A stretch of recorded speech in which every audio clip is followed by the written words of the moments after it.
According to data published by the U.S. Bureau of Justice Statistics last year, more than 1.2 million people currently are locked up in American jails. More than 82% of inmates released in 2008 were arrested again by 2018. But a program run by the Massachusetts Institute of Technology is hoping to help change that. MIT's Brave Behind Bars prison education class is teaching inmates how to code.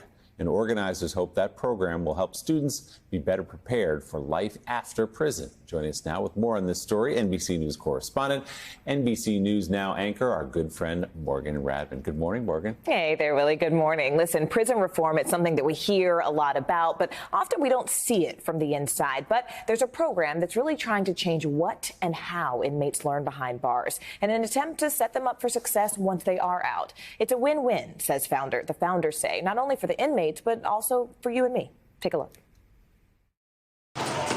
Correctional officers, jail cells, and JavaScript. That's the combination happening here at the Central Detention Facility in Washington, D.C., thanks to a program called Brave Behind Bars. You learned how to do this.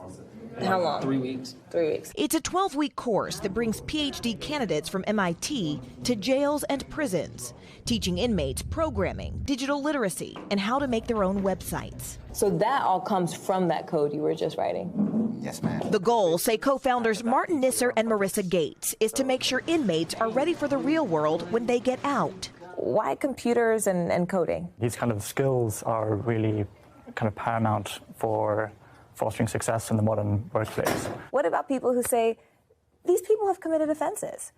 This is not where our time or our money should be going. What do you say?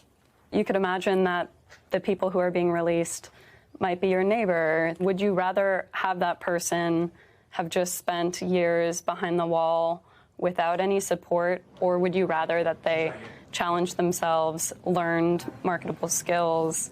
When you look at it that way, it's like, well, why not? Since it was founded in 2020, the program has expanded to 6 correctional facilities across the eastern United States, helping more than 120 inmates in total so far. Antoine White has been in federal prison for nearly 3 decades. He's been taking this coding class in his last days before getting released. Do you hope to bring any of these skills with you? Yes, I hope to continue to learn about coding. Hopefully, man, in the future, we get a high-paying job. Federal data shows more than 40% of incarcerated people lack a high school diploma, more than double the rate for other U.S. adults. But education programs like this have been shown to decrease recidivism by as much as 43%. And with nearly 2 million people in jails and prisons across the United States, it's a program with room to grow. You shouldn't judge a person for what he or she did or didn't do. People make mistakes in life, and they shouldn't stop them from learning.